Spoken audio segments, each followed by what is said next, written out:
Thank you so much. It's a cold night out there, but my heart is such a warm place. My kids would say you all are true Minnesotans. It is very cold, and it means a great deal to me to return to Hastings, to all of you. I feel like I'm among dear friends. So thank you for having me back. If this evening these books have value at all in the life and the work you do, please thank the Hastings Reads Committee. It's a group of committed citizens. If I suck, you all can also blame them. It's the way it works. But I think there's no better way to start an evening than with a picture book. And so this book, A Map into the World, came out in 2019. It made a picture book author out of me. But then the pandemic hit in 2020.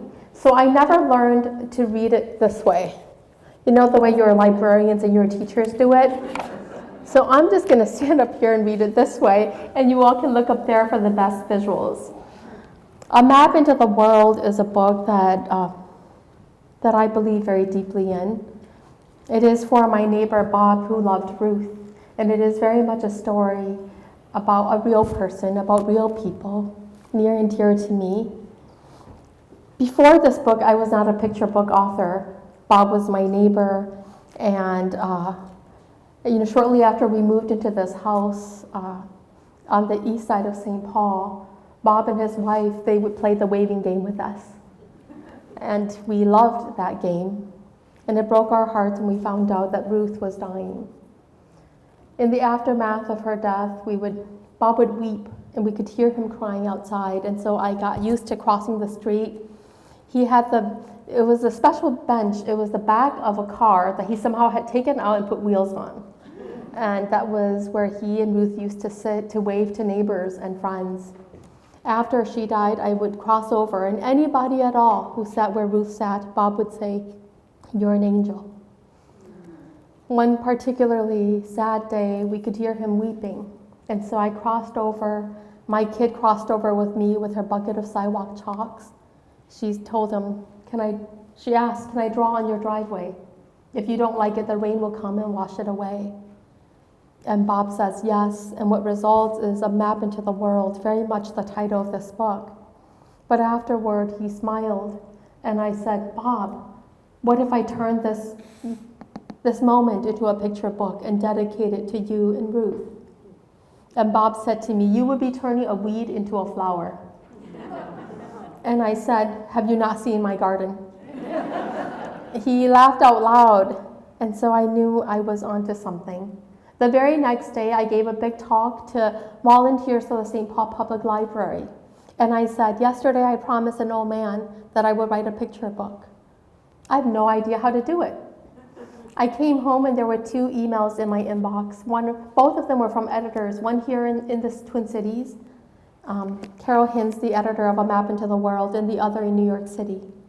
And they said, there were people in an audience, and they said that they heard you say that you wanted to become a picture book author.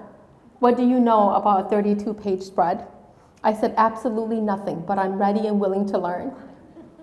And so over the course of a summer, they both gave me an incredible tutorial on the children's book, how with the flip of a page, anything can happen, how the rules of adult literature fall away. And what results is this book. And of course, it becomes the Minnesota Book Award winner that year. Bob was supposed to be my date, but the pandemic hit. And so they canceled the Minnesota Book Awards. And shortly after it won the Minnesota Book Award, Bob died across the street in the middle of the pandemic. So I couldn't say goodbye. My kids couldn't say goodbye.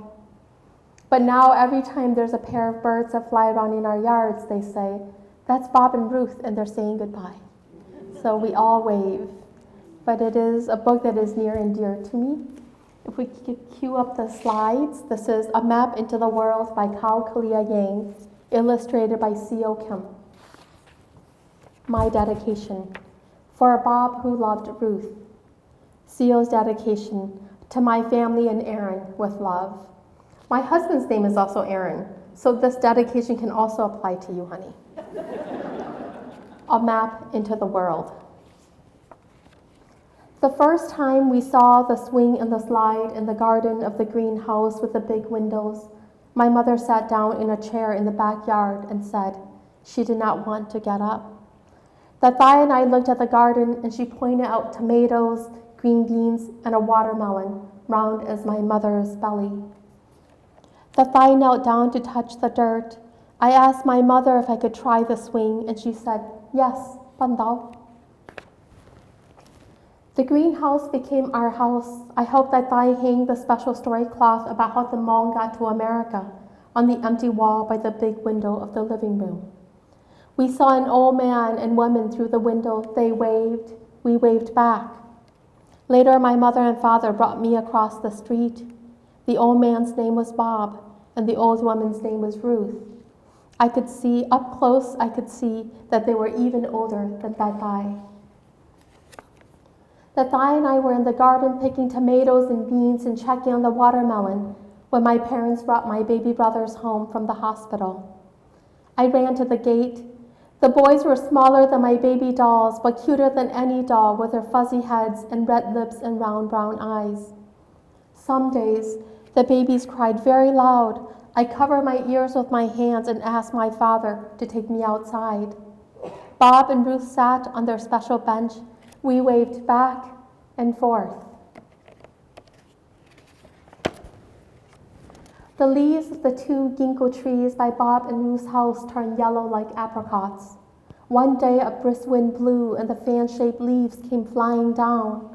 They covered the grass and the street and the dark mouth of the drain. Bob raked while Ruth sat and watched. I brought in a leaf for the babies to touch, but my mother said, they're still too little, Pandao. The snow made the world quiet around us. We stopped seeing Bob and Ruth outside. The snowflakes fell on their driveway and glittered in the gray light. I made a ball of snow for my brothers, but it melted before they woke up from their nap.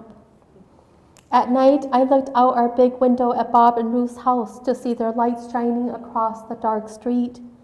Sometimes I saw a shape of a person looking back at me. I waved, but the shadow person never waved back.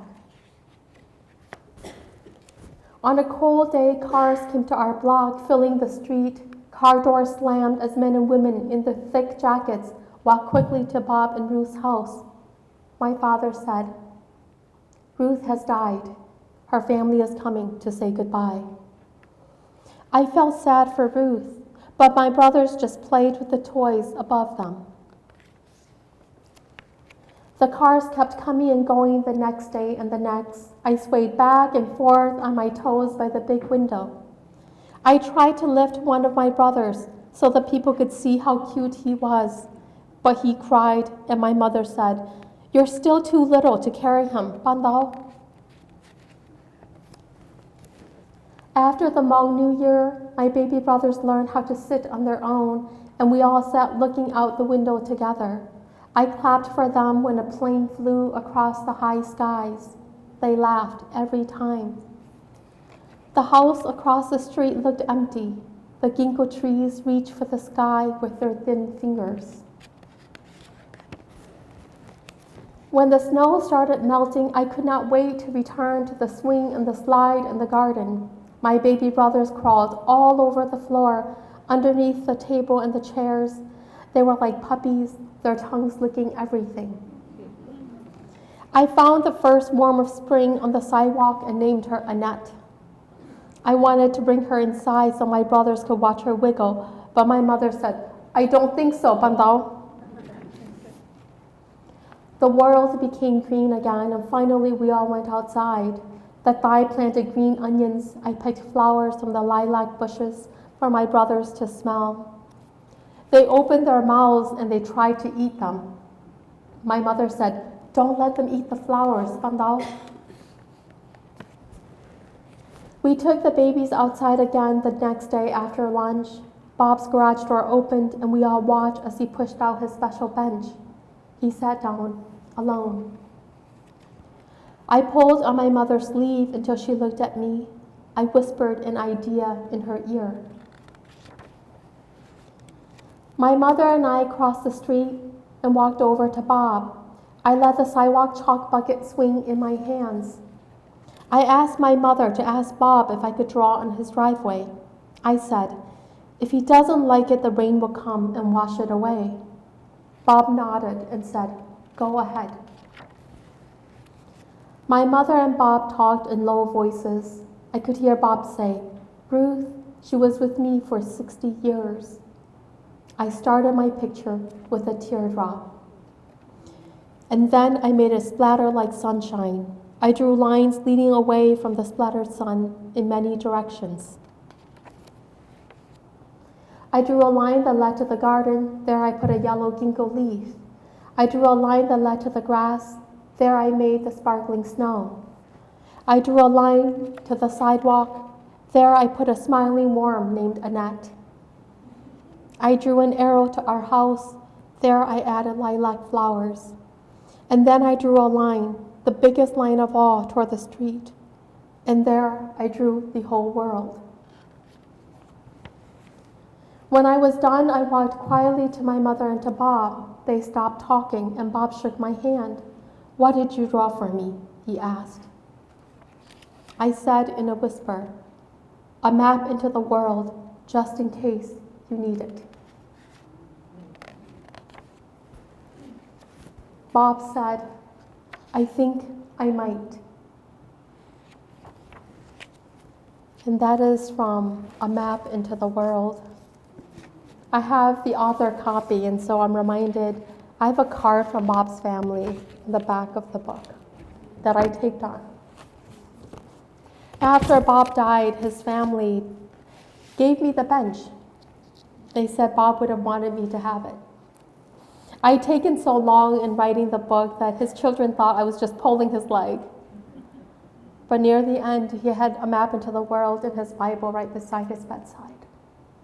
And I knew that it'd be selfish of me to keep this bench to myself.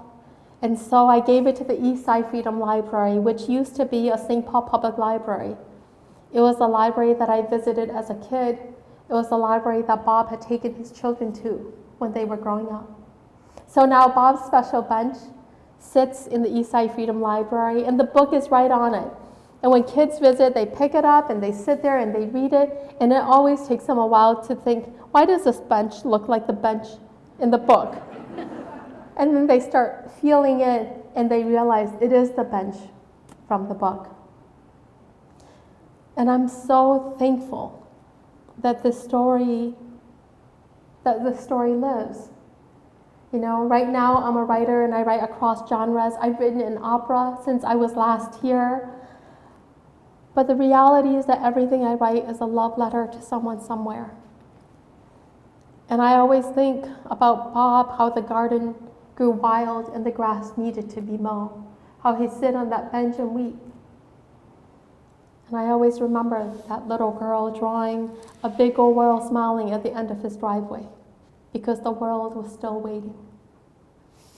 And so A Map into the World made a children's book author out of me.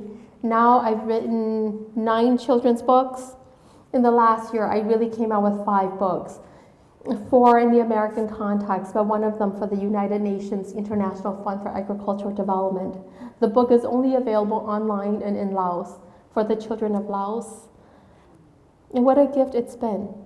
I love readings like this on cold winter nights, but I also love visiting schools where I can look eye to eye with many people in the audience, all the children, all the students, and we can talk about why stories exist and what they teach us and how they lead us in our moments of loneliness and all of the moments when we yearn for friends who may not be in our lives. Now we're going to transition a little bit. The Diamond Explorer, also from last year, because the moment I became an author, the moment the middle schoolers started having me visit, their question was, when are you going to write a book for us? And then they said, can you make it scary? And I don't know about other authors, but for me to scare my readers, I have to scare myself. And so while this book isn't very thick, it took me 7 years to write, longer than any of my other books. It is my debut fiction, middle grade fiction. It is from one of the most exciting editors working in the American literary scene, Andrew Carr at Dutton, and I'm super proud of it. It's The Diamond Explorer. The Diamond Explorer because we have a character named Malcolm. Malcolm, who is a Hmong boy born on the Minnesota prairie. Malcolm, who began school with a thick accent because his mom and dad spoke with thick accents. So garage was always in Gala.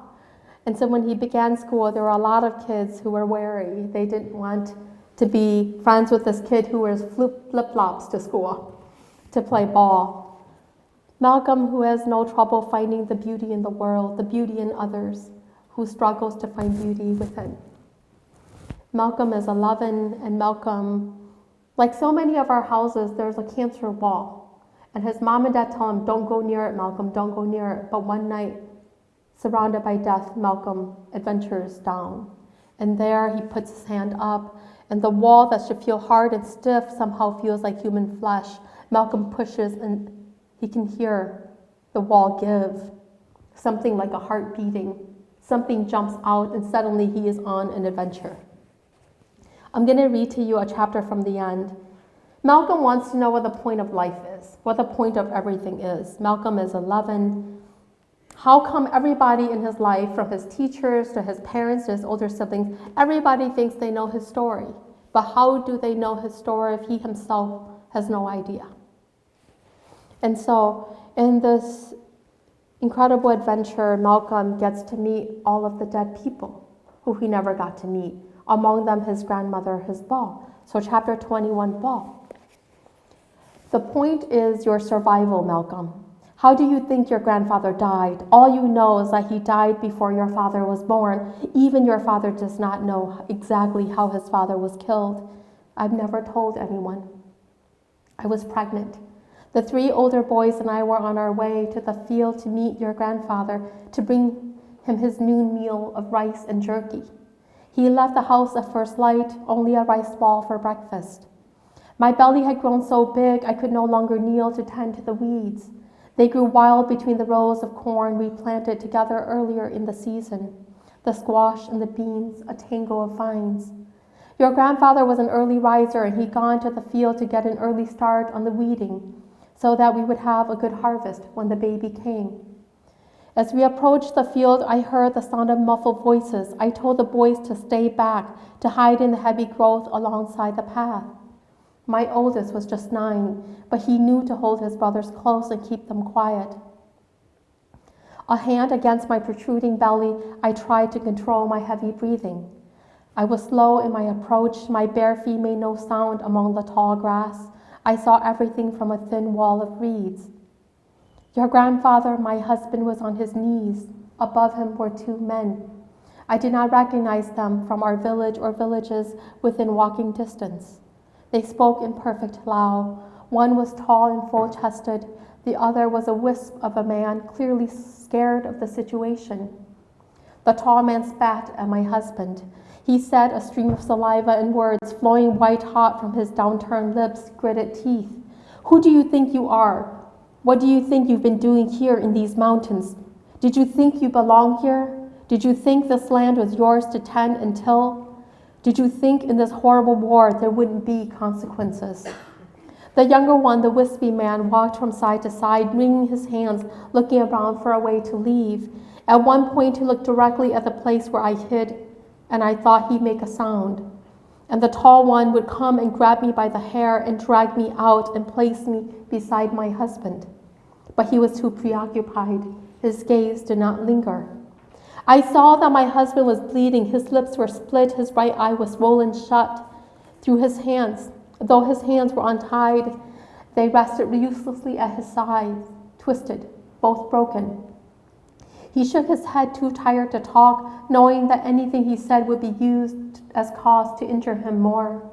His head hung low. I saw his gardening hoe at the edge of the group. It had been tossed to the side. I thought about running to the tool. I thought about picking it up. I thought about running to my husband and swinging it at the men who had hurt him so. But the child inside of me kicked, and I gasped for breath, knowing I would be no match for the men who had chosen this day to do this to my husband. The tears I could not cry choked me. My nails dug into the flesh of my palms, itching to hold the handle of the hoe high. I watched the tall man kick my husband. I saw it in slow motion like a cartoon. His left foot planted on the ground, his right swung backward and then forward. It flew into my husband's chin, and his head swung back with the fall of his body, and there was a sound like a tree falling, and then one like a small mountain stream gurgling. And that is when I ran out of my hiding place, a scream tearing from my chest, and both men, startled by me, ran. I did not stop crying for many days. All my husband could say in my lap, blood bubbling from his mouth, was, "Protect the children. Make sure they grow up." That was the point for me, Malcolm. I, a woman, a widowed woman, raised those boys to become men. That unborn baby became your father, and we fled Laos to Thailand and to America, so that those boys, my fatherless boys, could have children, so that Luke could have you. The point of it is you and your survival, Malcolm. But it was clear to me, seeing Malcolm's pain, that whatever point I could offer was lost on him. The point of it was not mine to offer, but his to discover. Nobody can know your story if you yourself don't know it. The process of meeting yourself, of self-discovery, is one of the scariest ones that we will ever go on as human beings. It is one that has no clear beginning and that has no clear end. It is a story of life. And so in the Diamond Explorer, we journey through these questions with Malcolm. I never thought that I would try to answer for myself one of the big questions of my life. Where do we go after we die? In the arms of a children's book, a middle grade chapter book. But that is exactly what I did in the Diamond Explorer. And with this book, I expanded my audience some more. And right now, at my desk in St. Paul, Minnesota, there is a packet of pages about this thick. It is my young adult memoir. So again, I'm stretching, I'm growing. It is called Story of Our Own, because growing up, I used to tell my younger siblings loads of stories. And they would always ask, when do we get a story of our own? And I've decided now is a pretty good time. And so the Diamond Explorer pushes me, and A Story of Our Own will push me some more, which tells you something about the writer standing in front of you. Like a lot of teachers in this room, like a lot of teachers around this country and around the world, I know that our job is to not set our limits. We're pushing always for our possibilities. So that is what I try to do on the page. Now I'm going to close up the evening with a reading from Where Rivers Part before we get to a Q&A, because I want to give you ample opportunity to talk to me. Where Rivers Part is the third book, the third memoir, and what I see as a series. I started out the journey with a late homecomer in 2008. I was 27 years old when that book came out, and it was a story of my grandmother's life. A Julie who never went to school, who did not know how to read or write, who all of my life with her signed her name with a big old shaky X, whose big fear was that she would be forgotten. And then I moved on to The Song Poet. The Song Poet came out in 2016 and was the cause of my very first visit to the Hastings Reads group. The Song Poet is a book of poetry, the second album that my father had wanted to publish but could never, because I wanted chicken drumsticks in my hands, and my older sister wanted new jackets when the wintry winds blew. And so instead of putting out a second album of traditional song poetry, it was just rice in our bowls and the things that we needed to grow from season to season. When The Late Homecomer came out, a journalist came to our house, PBS, to do a story about me, and she asked, this producer asked my dad, how does it feel to give birth to an artist when you are one yourself, a writer? And my father said, and I was just the translator, but my father said, I can barely write my own name. My daughter writes into English the stories I only wish I could read. And they got me started. I started thinking about my father's art. I started thinking about all of those songs that he recorded on this tiny little cassette recorder that he kept by their bedside. And so I wanted to write a book about what it meant to be part of the working class in America, what it meant to be a poet in your heart, but a polisher along a machine line in your everyday life. A big poet in a tiny language.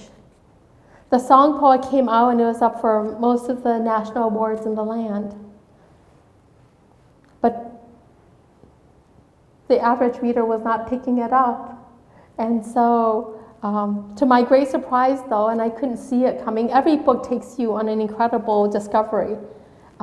I didn't see that it would live as an opera, as the first main stage production of the Hmong story on an American stage. I couldn't see that Minnesota Opera would call me one day and say, how do you feel about this book living in song? And I couldn't see that they would say to me, would you write the libretto? I can't sing. And I've never had the privilege of playing an instrument. And as a poor kid growing up on the east side of St. Paul, I didn't go to my first opera until I went to college. And I remember being at the Ordway and falling promptly asleep and thinking, this art form is not for me. Or the times when I was in New York and I would buy the $5 tickets to the Lincoln Center, and then I would fall asleep again.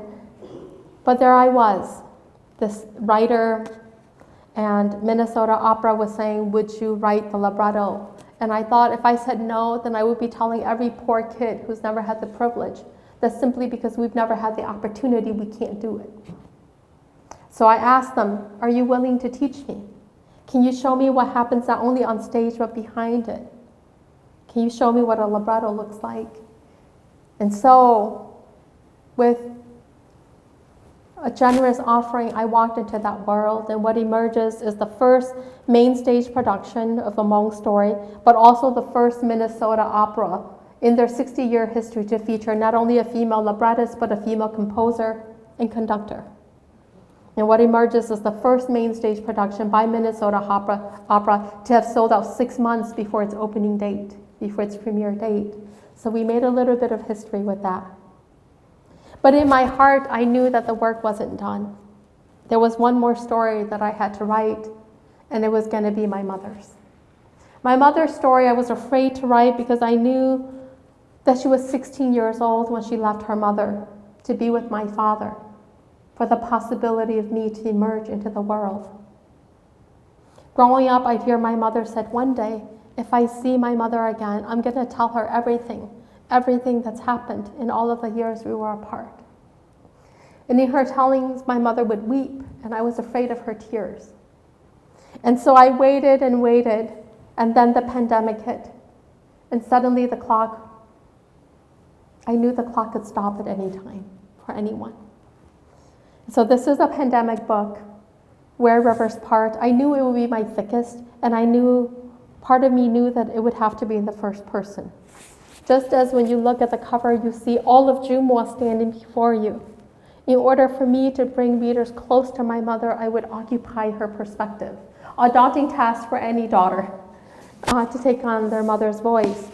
And so I hemmed and hawed, and I wrote myself into corners and underneath piles of words. And finally, my mother said to me, do you know how many times I've spoken so that you might be heard?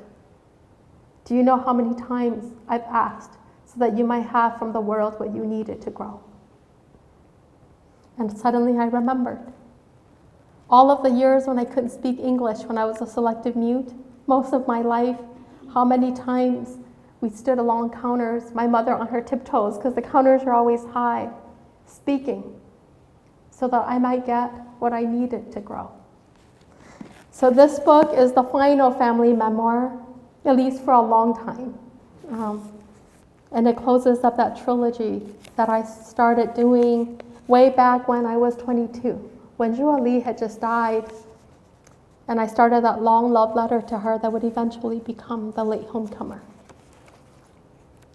This book is called Where Rivers Part because my mother was born at on a tiny island village surrounded by 2 rivers, and there was only one road leading out. It was called Dechuo, so the confluence, the coming together of rivers. And as I was writing this book, I thought how incredible that after all this time, after journeying across so many borders, across an ocean, she ends up, of all places, by another confluence of rivers, what the native folk call Bidote, the confluence of the Minnesota and the mighty Mississippi, a place of genocide, a place of Genesis. And so Where Rivers Part had to be the title. But the book opens with a quote by the Renaissance writer Dorothy West. "There is no life that does not contribute to history. There is no life that does not contribute to history." The premise of everything I am and everything I do. The book opens with a poem because I am the daughter of a song poet, although I wouldn't call myself a poet. There was once a monkhouse that sat where 2 rivers met. The house was made of wood. There was a shingle bamboo roof on top. Out back, there was a garden filled with herbs and spices. In my memories, the house fills my heart. Remembering it makes me weep. One day I will return. This monkhouse will be full of people again. Mother will sit among the flowering mint in the garden. Father will stand by the door underneath the overhang of the roof. My brothers and sisters will abound. The living and the dead will be together at long last. There was once a monkhouse that sat where 2 rivers met. And I always read from different parts, so today I'm going to read from the unraveling. When I was younger, I thought Mom and Dad had left the war behind to raise me. I thought that perhaps they needed to. But then you get older and they get older and you see that we cannot leave the things that happened to us behind, that we carry them along, that they shade the ways in which we see the world, that they create shadows even in the brightest rooms of our lives. And so this is the unraveling, chapter 25. Long before I am on a plane, Laos comes to me in the form of shadowy animals running across the terrains of my life. And then, in my dreams, I start the return. I'm wide awake. I'm sitting on the sofa, massaging my red hands, one on the other. The ibuprofen does not help alleviate the pain. My shoulder aches. It waits its turn for a touch. The surgeries have failed. The operation to help treat the carpal tunnel in my hands so that I can continue working. The procedure to remove the bone spurs on my shoulders so that my hands can still pull and push the mortgage files onto the high shelves. At first, I take medical leave, hoping that rest will help bring back what the surgeons could not. When I go to work with a doctor's note saying that I shouldn't lift anything over 10 pounds until I got authorization, the bank tries to accommodate me at first. They send me upstairs to review files for signatures. I'm slow and meticulous. For 2 weeks, I get to rest my shoulders, flipping the pages of documents with my index finger capped in a rubber tip. Then my supervisor tells me that I must return to the vault. When I cannot make my daily quota, she tells me they're going to give my position to somebody else who can meet the demands of the job. I'm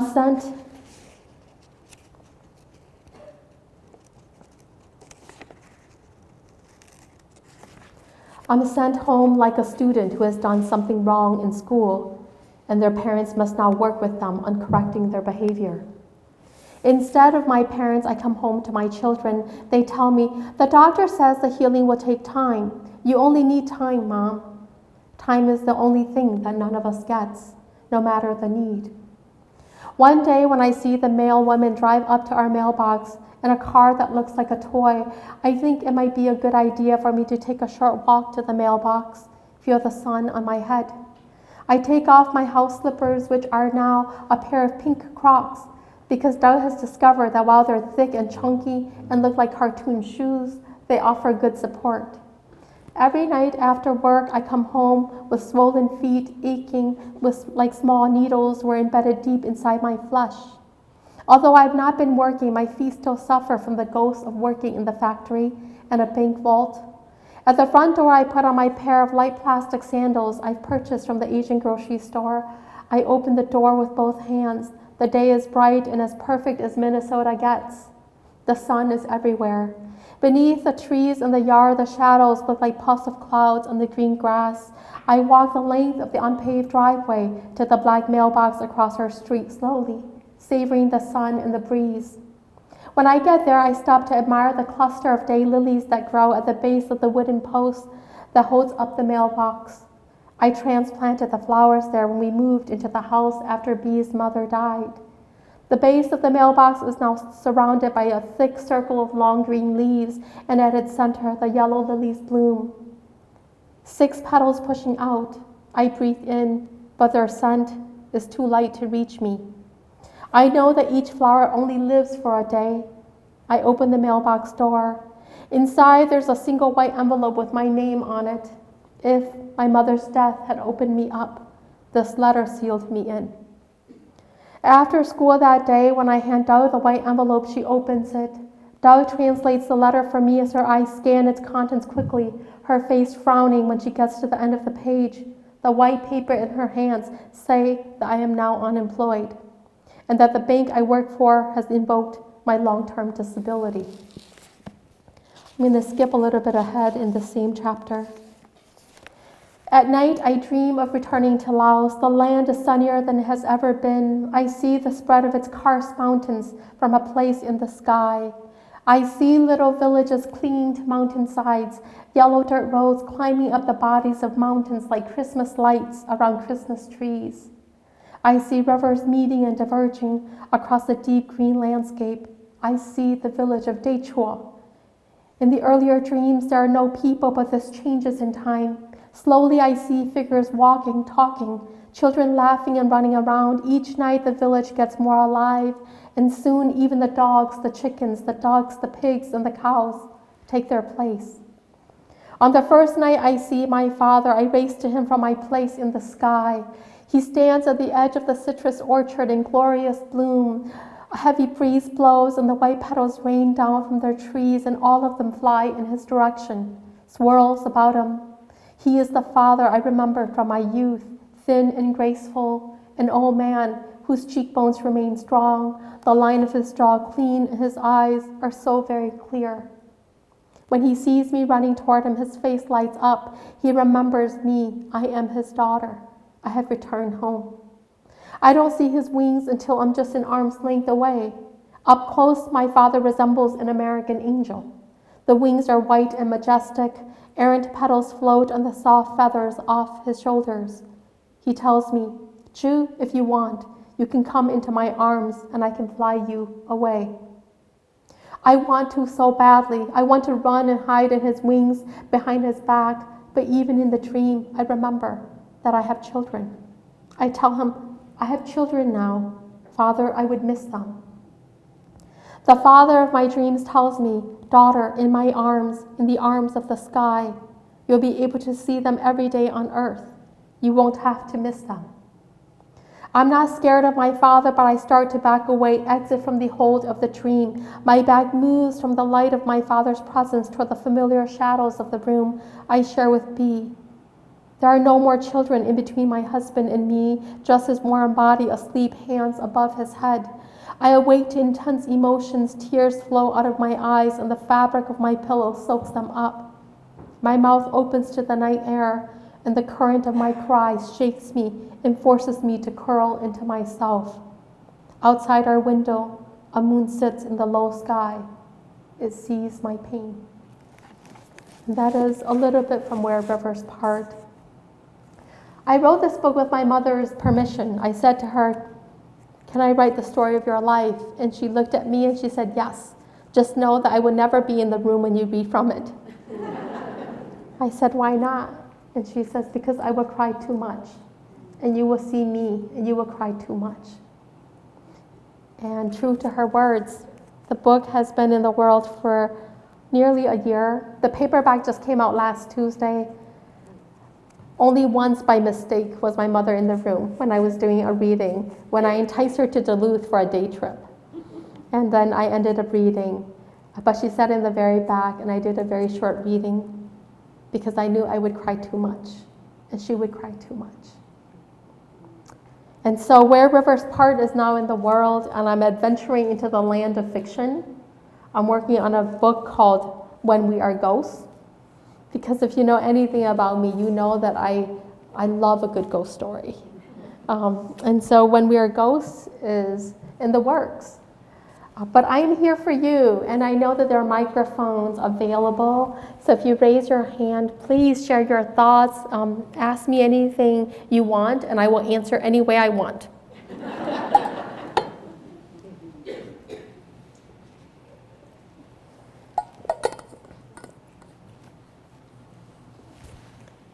You're a student here, you have some extra points. Oh, Anthony. A question would be a great way to do that. The teachers are here. I have a lot of things I would like to say to you or ask you, but I'll try to think of just one. I'm kind of dabbling in writing, and I'm just curious, other authors, maybe just one or two or whatever comes to mind that you've learned just from their writing style, gotten ideas. Yeah, I'm just curious who you like to read and who you've learned technique and things like that from. This is a great question. I will say, as a teacher of writing, I learn most about writing from the work of my students. You know, the work of the artist is to harvest from the garden of humanity. And it's much easier to see that work being done in student writing. So I learn most when I'm reading and engage with the work of my students. With that said, you know, I remember being in 9th grade English. This thing topples a little bit, so I'm getting used to it, but it's kind of fun. So forgive me if I keep moving. I remember being in 9th grade English with Mr. English. And Mr. English had us read Louise Erdrich's Love Medicine. And I remember reading a line. A young girl weeps into a bucket, wipes a church down, and the whole church cries with her. And I thought, I understood every single line, and yet meaning has just exploded. And I thought, can I do this? I mean, 9th grade, in my heart, I love words and I love stories, but I'm not brave enough to say to anybody. I couldn't think of myself as a writer, but I thought, meaning has just exploded. Here's a word, 3 sentences. I know every single word, and yet meaning has just exploded. And I think that's my one moment of like an earthquake toppling.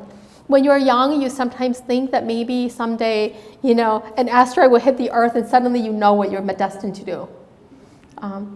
But in light of everything I've done, I think back to that one moment and those 3 sentences and how they changed the way I saw the world forever. Right now I'm reading, and so every single book that I'm reading from, I learn something from. Right now I'm reading Hernan Diaz's In the Distance. And I love the attention to the words and to the sentence on that level. When I'm writing, because I'm a mother of 3, and because like a lot of working mothers, I'm being pulled in many directions all at the same time, I don't have the kind of time, the kind of luxury to really look on the page for word by word. I'm running by the sentence. You can feel this in my writing. And you can feel sometimes if you're reading me out loud that I'm dragging the very breath out of you because I'm running that hard on the page. Hernan Diaz lingers. Hernan Diaz, I know every single sentence is getting edited and edited and edited again. And it's a humbling reminder about the gift of time, but also the seriousness of that pursuit. You know, I've been writing very quickly. And for those of you who know my work, you know that I'm not chasing perfection on the page. Art for me is the clearest translation of the human being, the human heart, the human relationships at work. And so I'm searching for that clarity. But a writer like Hernan Diaz makes you pause and say, okay, now this is another writer doing this kind of work. How does it talk to my body of work? How does it talk to me? How does it speak to what I know to be true about the world? But I have not read a book that I've not learned anything from since ever. You know, my daughter checked out The Late Homecomer this year. I didn't see it coming. The Late Homecomer came out when I was 27. I didn't see her coming. I didn't see him coming. But she checked it out of her school library and she said to me, "Mama, will you read it with me?"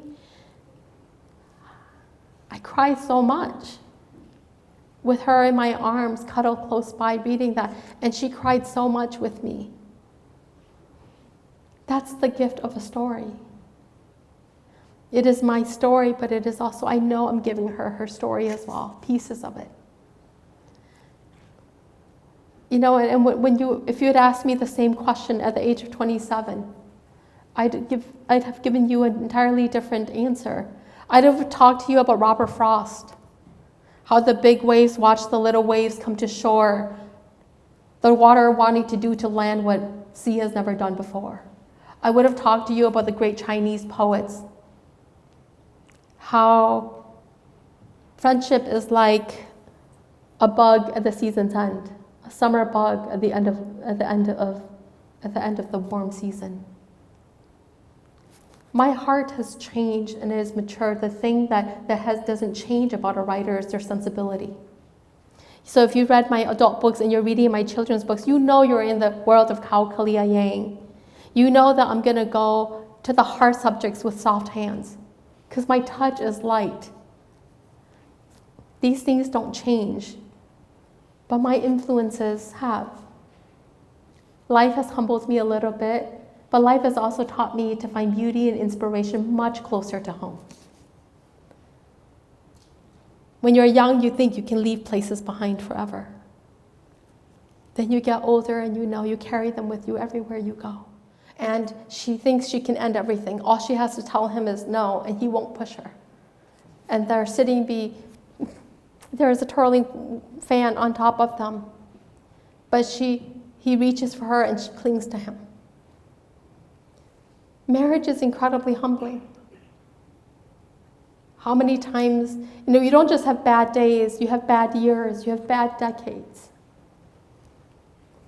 There are so many moments when you can't cling to yourself and you have to cling to someone else. All of that, I think I learned in Where Rivers Part. My dad always says, to this day, that my mom is the best thing that ever happened to him, that she was the best decision that he's ever made. She will never say that. She will never say that. But she lives it every single day. I think I see the sacrifices that women make to keep love alive, that she makes so that my father's heart doesn't break. And so, I think I see it so much more clearly now. I was saying this at dinner. My mom was surprised by how closely I had looked at their marriage, how thin the walls were, how tiny the houses. But I hope that we last as long, and I hope that your everyday romantic acts, whether I like them or not, that I'll continue to accept them with the kind of grace that my mother accepts my father's coffee. But in every love story, there's always a prayer, right? A hope that the story continues, that it continues for the characters who live it, but for also everybody who reads it, everybody who hears it, everybody who will carry pieces of it in the world. But you will be shocked. I get a lot of emails from women who say, "Your father, why did your mother stay?"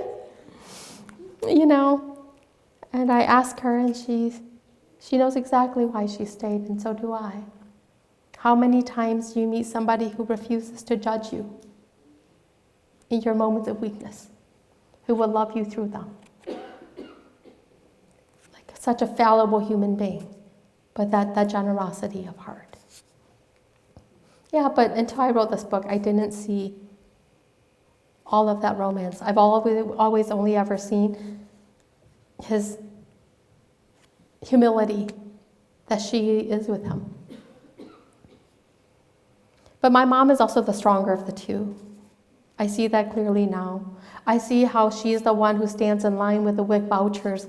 I see how she's the one who disappears every holiday season so that she can come back with gifts from Toys for Tots so that her kids can believe that they have been good children too.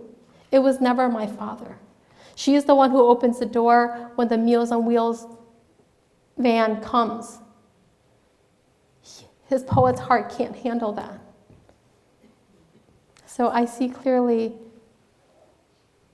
the strength of my mother and the love story that they both live, the love story that has made me possible.